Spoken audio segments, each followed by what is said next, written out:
Welcome to Ed Fluential Sports, where passion meets precision. As I'm your host, Ed, diving deep into the plays, players, and stories shaping the game. And today we're here to talk about Revolution. Shout out my guy MJF. Man, what a match. We'll get to that later. But AEW Revolution, the night that AEW needed for a few different reasons. It's not that AEW has been bad this year. AEW has actually been great. They've been really good. But the reason why they needed this is because when you're in competition with these other promotions, when the internet is comparing you to, you got different articles, beat writers, whatever, comparing you to these other companies like the WWE, like the TNA, like all in that same boat, and obviously the rise of the indies. You need something that's going to have you stick out. Like the TV shows have been great. When this is your first pay-per-view of the year, you had TV specials. World's End was great to close 2025. Now, your first pay-per-view to open the year has to deliver just as much as World's End, if not better. Now, World's End was still better, but this was an amazing show. And AEW, TNA, thing that they do that I love is they have pre-show matches, which we haven't seen in WWE in a minute. Like, I think they need to do pre-show matches on pay-per-views. Like, one or two would suffice. I think AEW does too many, while TNA does. They do just one, which is still fine. I think two would be the perfect balance, but one is still decent. Well, AEW, I think they should cut down to two pre-show matches. I did watch the pre-show, and I did enjoy it. So I talked about all three of those matches.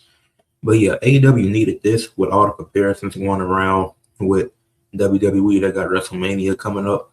You need to have a show that's really going to make you stick out in these first few months of the year, and this did that. I think Grand Slam was great. Especially for a collision episode, essentially. And so this was a nearly perfect pay-per-view, and it was just what AEW needed. For people that don't know much about AEW, this could have got them back into it. Could have got some of the old heads back into it. That's been looking to see some of their favorites again. You had returns, had debuts, had title changes, had some really cool stuff. So now these pre-show matches, I won't take long talking about these, but starting with Big Boom with Boom and Doom taking on the Infantry. I know the Infantry is a Ring of Honor faction. Don't watch much Ring of Honor. I try to catch stuff here and there. I know My World just got a win against Athena, so shout out to her. But this was a solid tag match. It was pretty entertaining to me. The biggest takeaway is the thing they did with the wrestler and the woman. A lot of people giving that backlash. It's like it's scripted at the end of the day. Like you have TV shows and movies that script the exact same thing. And it could have just been her like being finding it humorous, I guess. Like they could just be what it is. But she found it humorous that the wrestler was doing that. So obviously it's more than obviously people making it more than what it seems, but it's still scripted, it's still reality at the end of the day. It's not like that's actually real. So it is what it is. And like I said, TV's movie probably see much worse. Lena Cross taking on Willow Nightingale for the TBS Championship. One of their two matches versus each other. Yeah, one of their two matches versus each other because they had the tag team match later in the night. But this was a good match. Lena Cross, she got some solid offense in. She was no-selling a lot of Willow's moves. She was making her look strong, which I think is other ways to do that, but it wasn't a problem. I'm pretty sure getting the fans excited. Now, Willow did retain. She did the backslide again to retain the title, so that was interesting. I was surprised that that's how she won again, but it is what it is. It was still a really good match. Megan Main, she came to the ring immediately to beat up on Willow, so that way they get the advantage later because Lena and Willow put each other through an equal amount of pain. But with Marina and Lena beating up on Willow post-match, inflicting more damage when Harley comes out there. They lead the ring immediately, so that way she'll be tired later on in their match. So I enjoyed that. 21-man Blackjack Battle Royal. I don't know about half the guys who was in his. I know the names, but I didn't write them in my notes. I couldn't write down all 21 names, and some of them just came out. Like I don't know if Commander was in there or something. I know it was Jack Perry, Ricochet, and AR Fox, a few other guys. Like those were some main three I paid attention to because obviously the story was around Ricochet and Jack Perry. And for this national title, I felt like this was kind of a throwaway match. I mean, you could have just did like a fatal 4-way or 5-way for the title instead of making it 21 guys because you obviously knew it was going to come down to Ricochet and Jack Perry, which it did. None of the man can come to the ring, so that was cool. It was like Ricochet, he don't got his boys tonight, so what is he gonna do? And so I rock with that. I think aside from them two, AR Fox did stand out a little bit to me. I was fine with that. But yeah, this match was basically centered around Perry and Ricochet. You knew it was just going to come down to those two, which predictability is fine, but I don't like them Rumble or like Battle Royal type matches. But it don't take away from the show. Like I said, it was a pre-show match, so I enjoyed it for what it was. Jack Perry got the win. So, man, Ricochet no longer has a title. Unfortunate. FTR versus Young Bucks. The Young Bucks had the entrance of the night. The best entrance I've seen this year. They came out with Nick and Matt. They came out with their kids. They did the poses with them at the top of the ramp. Love that. My favorite. Not just favorite, but that's the best entrance of the year so far. I wonder who's going to top that at WrestleMania when they went for WWE. I wonder if it's going to be an entrance that tops that. I think Bianca could pull it off. Because I know she's not going to be a Mania, but Bianca could probably match that. I wonder, I don't know when Naomi has the baby. Maybe the Usos could pull it off, and Jimmy, his entrance could be with his newborn. I don't know if that's possible or a good idea with all that noise, so probably not. But the Young Bucks, the best entrance of the year so far. FTR, they went crazy in this match. Been having a good tag team run. Match started with Dax and Matt. They was trading blows. And the Young Bucks had an explosive start. They was flying all over the place. So yeah, their aerial attack was amazing. It was hard for FTR to stop it early on. So they eventually were able to slow down the pace. One of the Bucks started bleeding, which I don't know if that was a planned spot. It didn't seem like it because it was hella blood, so it didn't seem like a planned spot. Whether it might have been, but here's what it is. The Bucks had a double sharpshooter. Then Dax, him and Cash, they started slapping me. One of them slapped the other. That was to push him to try to get to the ropes. So that was cool. So I think it was Cash. He had got to the ropes to break the submission. The double sharpshooter is smart because that way the other can't save the other one. So that was smart by the Young Bucks. But the FTR was able to escape that. Then Cash, he did a suplex on the outside. Stokely got involved. Obviously, he was going to play a factor. Matt Jackson, he had took out Stokely. I forget if that was on accident by FTR hitting him. But FTR, they hit the Avalanche Shatter Machine, and they was able to retain.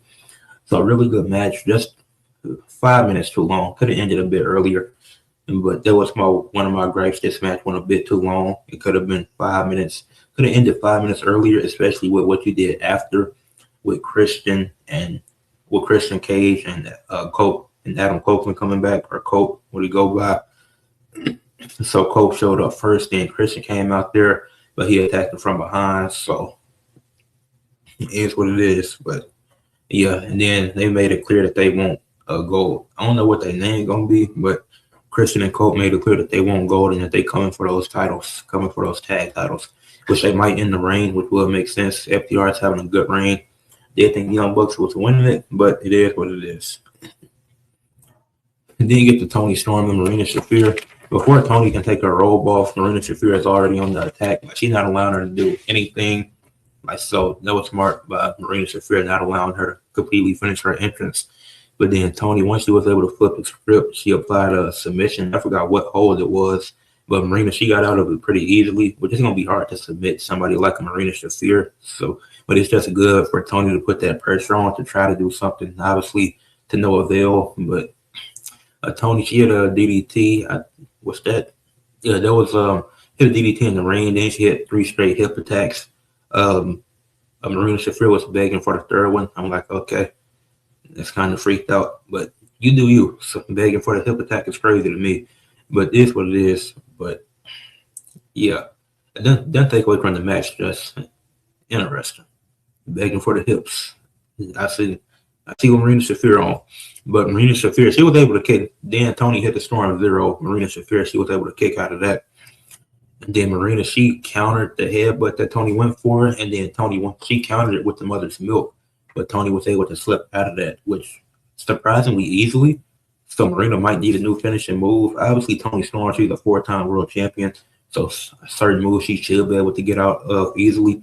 but I've never seen anybody get out the mother's milk that easily. And for Tony, like I said, it makes sense with her with her build and her history. I guess it makes sense. But then Tony, she went for the head, but again was able to get it. And then she rolled up Rena Shafir for the win. So good match. Tony got the win. Nobody allowed at ringside like this. Tony getting the win made sense to me, but then you had Ronda Rousey debut. And when I say debut, I know she's been in Ring of Honor. She had a story in Ring of Honor before under Tony Khan, but she never competed in AEW. So even though AEW owns Ring of Honor, it's still Ring of Honor still has her own shows and pay-per-views. So it's like AAA with WWE. So I don't know if she's officially signed. Maybe it's just for Double or Nothing that might be coming up soon. I forget how early Double or Nothing is. Double or Nothing is usually in May, if I'm not mistaken. So it could be building up for that with her and Toni Storm. And Toni Storm could put on a good match like she did here last night. Now, Takeshita versus Moxley. This match surprised me because I thought Takeshita was for sure winning. With the way that Moxley was battling against the Don Callis family, I was like, yeah, he's definitely losing. But match started, no time limit, competing on the Continental Classic rules. That way, we could avoid a tie for this one with the no time limit because you wanted a clear winner in this one. And then Takeshita, he had Moxley in the corner, delivering a few punches. And then Moxley, he hit a big boot to Takeshita while he was sitting in the chair outside the ring. Those were some of the significant spots early in the match. And then Moxley, he started wrenching Takeshita's leg, which was really smart, taking away his striking ability because Takeshita, he do got some powerful kicks. So taking that away, and he be doing that high knee, that running knee that he was still able to hit throughout the match, but it wasn't as effective with his leg being injured. So, well, not injured, but Moxley wrenching it. So playing into that, then Moxley, he stomped Takeshita on the ring apron, it would have been early to end the match, but I think for certain matches, Moxley could win doing that. I'm glad it didn't end there because it wouldn't have made sense because the match still had more to go. But a stomp on the apron is crazy. And then Moxley started unloading with some headbutts, just trying to punish Takeshita because he knows it's going to take a lot to put him down. And so he going all in, going all out. Takeshita hit the Raging Fire. I thought it was over there. Once he hit the Raging Fire, I was like, yeah, Takeshita definitely got to win. But he hit it. John Moxley kicked out, and then it was the first. And then he was the first man to kick out of the Raging Fire. Nobody's ever kicked out of the Raging Fire until Moxley did it last night. Then Moxley hit an avalanche Death Rider, which still wasn't enough to put the match away. And I was like, we're getting kind of insane here because I feel like that also could have ended the match, but it just ended with them not doing the time limit. It came down to Moxley choking out Takeshita to get the win. So he applied that sweeper, was able to choke him out and get the win and retain the title. And then, to our surprise, Will Ospreay comes back and he goes after Moxley and the Death Riders, which makes sense because his neck injury was due to the Death Riders and what they put him through. So that's why he was out. So now he's targeting Moxley. I know a lot of people want him in the world title picture, but why not target the guy that took you out? And like I said, I think John Moxley is a tweener, while the Death Riders are all heels. I think because Moxley, he showed respect to Takeshita after the match. But Ospreay came back. He was on time and took out all of them. It's a great sight to see. We're in a great place. Ospreay coming back right, perfect time. Because that could be the main event of Double or Nothing. Even the Continental Championship could be main event Double or Nothing with Moxley and Will Ospreay. So we could be seeing Ospreay with a title once again, which would be a welcome sight to see. But Moxley to put on a banger of a match. I think the spots got a bit crazy towards the end. It didn't take away from it. But it was like, it's like the Raging Fire. I feel like Moxley being the first man to kick out of it, I get it. But, man, I wish Takeshita could have won. Because all day before the pay-per-view, I was thinking, once Takeshita hits that Raging Fire, it's over. But it wasn't. But now you got Megan Bayne, Alina Cross fighting the Babes of Wrath for the women's tag titles. This was a quick match. Megan Bayne and Alina Cross won. Megan Bayne and Penelope Ford was supposed to win them, but Penelope Ford got injured on the Dynamite. They were supposed to win. So Tony called the audible, had the Baszler route retained, then debuted Lena Cross, and now Cross and Megan Bayne defeat them for the title. So obviously it makes sense with the match earlier, as I spoke on. So that's really the pre-show match bleeds into the main show match. So it's not too much to cover here. Glad that Megan Bayne is finally a champion. Willow still has her TBS title, so she's still set. I just wonder where this leaves Harley Cameron. Does Willow give Harley a shot out of kindness, out of them having a good tag team reign? Is that a possibility? Does does Harley Cameron do other stuff that she get? Yeah, like they'll still be friends. I don't feel them breaking up, but maybe just a one-off match for the TBS title and see what happens. See if fans are receptive of it to see. But yeah, keep the heels, keep having the heel matches with Willow. Have some top heels facing her, but I wonder what's next for Harley Cameron and what really, because Willow, she still got the TBS title, so you can't really worry about what she got to do next. All right, the next match, the most dangerous man in AEW, the Swerve Strickland versus Brody King. The match started with Brody hitting a side suplex, and then Swerve, he followed it up with a stomp to Brody on the apron. So out the gate, just going at it. They was just going at each other. Swerve, he threw Brody King into the ring post, threw a shoulder into there, but then Brody was able to start strangling Swerve. So it was just it was like this match, would it just been a normal match? They did a good job making this feel like, oh, who's more dangerous? We don't need weapons. We don't need other foreign objects. We don't need nothing. We just need the ring and the ringside area, like taking advantage of the ropes, the ring post, the stuff, that the actual ring, using that as your weapon to prove who was more dangerous. And then Swerve hitting the stomp, and then hit the Swerve stomp, and Brody kicked out at one. So then he had to hit the house call, and then he was able to win off of that. So they didn't have to use any foreign objects. It wasn't even Swerve as a heel. It didn't have to do nothing dirty to get the win. But it was a good match. They both performed well. So Swerve is more dangerous. A Tekla versus Chris Statlander, best 2 out of 3 falls match. Kind of expected to see this their third match versus each other. And obviously this one went all 3 falls. So that way you could tie it 2-2 in matches. And then the third fall be the final decider.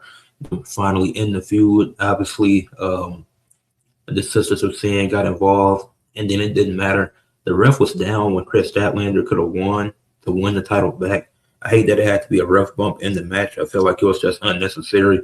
Like, yeah, Tekla is smaller, but at the end of the day, it's still wrestling. Like, it could just be she wins through the speed, agility, agility, and her team interfering. But it's like Chris Statlander took both of them out.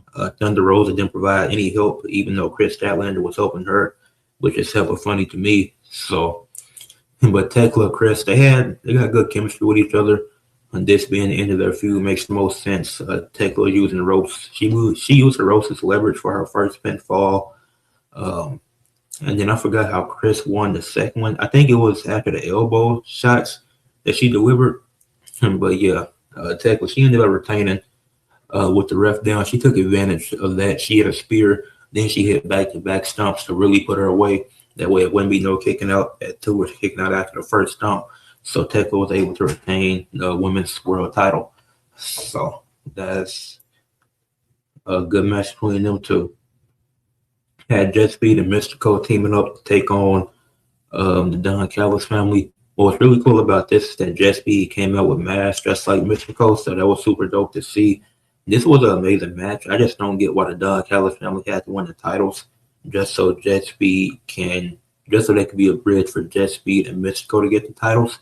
When you had the Hangman match, you know the result. You could have just kept the titles on Hangman. He still could have competed for the world title. But I didn't get putting it on the Don Callis family for them not to have it that long. Like, I'm glad they're not double champions anymore, Okada and Fletcher, but it's just hella weird. But the trios match was super exciting. It was a fun match. I thoroughly enjoyed this. The spots was crazy in this match. Like, it could have ended at any point, and you truly didn't know when the match was ending, which made it really special. Then they win the match. Just be get the titles back, and Mystico wins. And I think it was Kevin Knight that got the pin. The way that it ended with them showing on the Titantron, Mr. Cole's All Elite. I'm like, that's a special moment. They playing a Sting song, crowd going crazy. They getting the best camera angles. I'm like, wow, that's really special. So now he's trios champions in 2 different promotions, which is interesting. CMLL and AEW.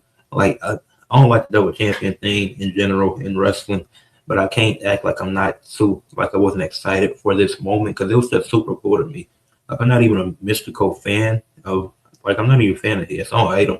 I'm just not a fan of Mystical. I'm just neutral on him. But it was so exciting seeing somebody get a moment like that to get the title and then be revealed to the audience that, oh, yeah, you're going to be seeing more of this guy because he's All Elite, not just because we had a partnership with CMLL. No, he signed under 2 different brands. So that's a great moment. Had Andrade taking on Bandito in a banger of a match. It was a non-title match. Oh, it should have been a title match. No. AEW fans, let me know this, because I love AEW. But why do y'all get excited seeing niggas take their pants off? I got an issue with that. But anyways, that Bandito tried taking his pants off. The nigga couldn't, he was stuck trying to get his pants off, and then Andrade took advantage of that. I'm like, yeah, this is a banger of a match, but these niggas should, why are you struggling to take your pants off? Did you not practice? You don't practice that, Bandito. Don't do that again. That is for Andrade. Then the camera just zoomed in all on his pants. I'm like, on Andrade when he taking his pants off, I'm like, okay. Like, this looks like a you know what shoot. Like, why is this what we're doing? Like, the wrestling was great. Don Callis was amazing on commentary, but it was just those spots specifically where it's like Andrade taking pictures with the women, that's fine. But both of them going pants for pants, like, what are we doing here? Then Andrade, he had underwear on, or tights, whatever you want to call them. While Bandito, he had on some shorts. So you already had pants on. Like, you do that when you going to play basketball. Did Bandito go play basketball after his match? But Andrade ended up winning. It was the X knee by, I think it was Bandito. He hit the X knee, and then he tried to go for the 21 place for a second time, but Andrade hit the elbow. Then he hit some like twisted move off the second rope, and Andrade won. The 21 plex, actually, I like the way he did it last night when Andrade was down. Then he did the 21 plex, picking him up and suplexing him instead of waiting for him to already be set up. That looked better than the original. Even though he lost, like, I think obviously he can do that in his title reign as Ring Honor champion and still retain. I like that way better than the original setup for the 21 place. Like, that looks way better. And it looks like it flows way better. Like, that actually looks natural. The original version, it looks hella forced and hella weird. But banger of a match. I wish it would have been for the Ring Honor title, though. Could have gave Andrade a belt. But it's still a good win for him. We got wins over Swerve, Strickland, and Bandito in the span of 3 months. Those are 2 significant wins. The War Dogs, man. No, the War Dogs I do like. I have seen the New Japan work. It's a lot of people hating on Gabe Kidd. I like Gabe Kidd. I think he's solid. I enjoy what he do. But a Tornado Trios match with the War Dogs taking on Orange Cassidy, Roderick Strong, and Darby Allin. Match gets started instant chaos. Like, Cassidy, he got punched, or he went for an orange punch and got reversed. Darby got thrown to something. Like, instant chaos in this trios match. Like, both trios matches, like I said in my thumbnail, delivered. Even and the War Dogs losing, it's not a bad thing. It's not a negative on the show. It's surprising to me, and I like that because I thought for sure they were winning with how they had been building it. But I like that I'm surprised because it's something different, something I wasn't expecting. And now we have even more with this story. Even though I thought it should have ended here with a Tornado Trios match, but we got more to go with this story. Darby, he was getting thrown around like crazy. Clark Connors hit a spear to Orange Cassidy on. No, it was a Darby. Darby was going for some Clark Connors spear the hell out of him. I was like, oh my goodness. Then Orange Cassidy, he was doing. And I think it was Orange Cassidy he did that too. I don't think it was Darby, because Darby would have been doing something else on the ring apron. Yeah, it was Orange Cassidy. And then Orange Cassidy, he was doing those weird moves, and it's what it is. But Gabe Kidd, he dropped Orange Cassidy like a mean right. I'm like, yeah, you deserve that. Because why is you doing this? Like, Stop all that, Orange Cassidy. Then Cassidy, he had a well-placed drop kick, and Darby's skateboard ended up being used as a weapon. And they had Darby trapped for a minute, but then Roderick Strong and Orange Cassidy, they was working great together. They was going crazy. And then once Darby escaped, he ended up like a Gabe Kidd to something, effectively eliminating him from the match.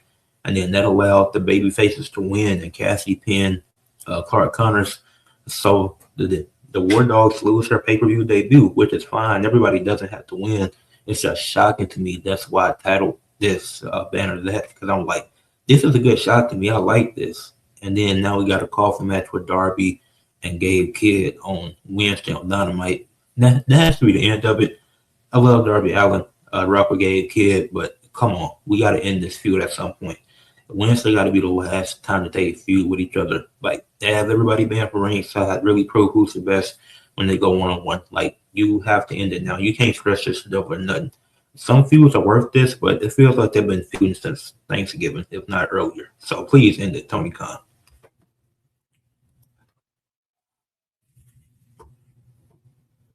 Texas Death. I got a lot of notes. I can't even run down all those notes. MJF, Hangman, a fantastic Texas Death match. It was a lot of weapons. Cons. I think my only con with this match is a syringe. I think certain weapons, it's a Texas Death match, so a lot of weapons is going to be used. I'm accustomed to that. My problem isn't the amount of weapons used. It's like a syringe is just nasty. Like a glass spot, I can take. Even the skewers, I've seen that before in New Japan. So it's like, even though that's still disgusting, I'm like, skewers, and I'm a bit iffy on it, but I can accept that. But a syringe is crazy to me. Syringe in your mouth, that's insane. But the glass spot, MJF breaking the glass like a dumbass. You had the glass and you broke it out of the board that was holding it. Then you get put through the glass first. Now they both dragged each other across the glass, but why would you do that? You would have felt pain either way, but the pain would have been less if you just left the glass how it was. Hangman, obviously, with him losing, he can't challenge for the world title again. But they put on a classic up a match. This is the first Texas Death match I think that Hangman has lost. First or second, I could be mistaken. But the spots were great in this match. The match was won. Commentary did a great job selling it. The commentary sold the syringe spot so great. When he put the syringe in his mouth, the commentary went dead silent because they didn't know what to say. Because how often do you see a syringe in a wrestling match? You don't, even in other Texas Death matches, we've never seen that. Like the pipes, I'm cool with that. Not pipes, light bulbs, I'm cool with that. It is what it is. Like they beat each other backs with pipe cleaners or light bulbs or whatever. Like that is what it is. Like an upgraded kendo stick, essentially. Well, commentary was so shocked when he did that. It was like, yeah, you should go silent because I'm silent. I don't know what to say as a fan. The dude in the crowd, he don't know what to say. So that is super cool about commentary. And then it was another spot I'm forgetting. Oh, dog, Hangman, you're a dumbass. Why would you get a dog collar out and then you fight to both of y'all? Allowing them, like they both hit each other with the belt, but MJF, he was able to choke out Hangman with the dog collar because you set yourself up for failure. Because either one of y'all could have used it and y'all both did, but it came down to who was going to use it last. And it was MJF that did that. So Hangman, my brother, don't do that shit again. But now Hangman can never challenge for the world title again. But man, that was a fantastic match. A great main event. MJF is putting on some bangers this year. He's having a great run as world champion. And so yeah, shout out to MJF, my God. But if I had to give AEW a rating, I give it the Revolution. I give it a 9 out of 10. This was banger. This was an absolute banger. I give Revolution a 9 out of 10. Leave a like on the video. Subscribe to the channel if you're new. Comment your thoughts on AEW Revolution and share for others to see. Fantastic pay-per-view. If you have any questions, let me know in the chat because I don't want this to go past 30 minutes. So, yeah, once again, leave a like, subscribe, comment, and share.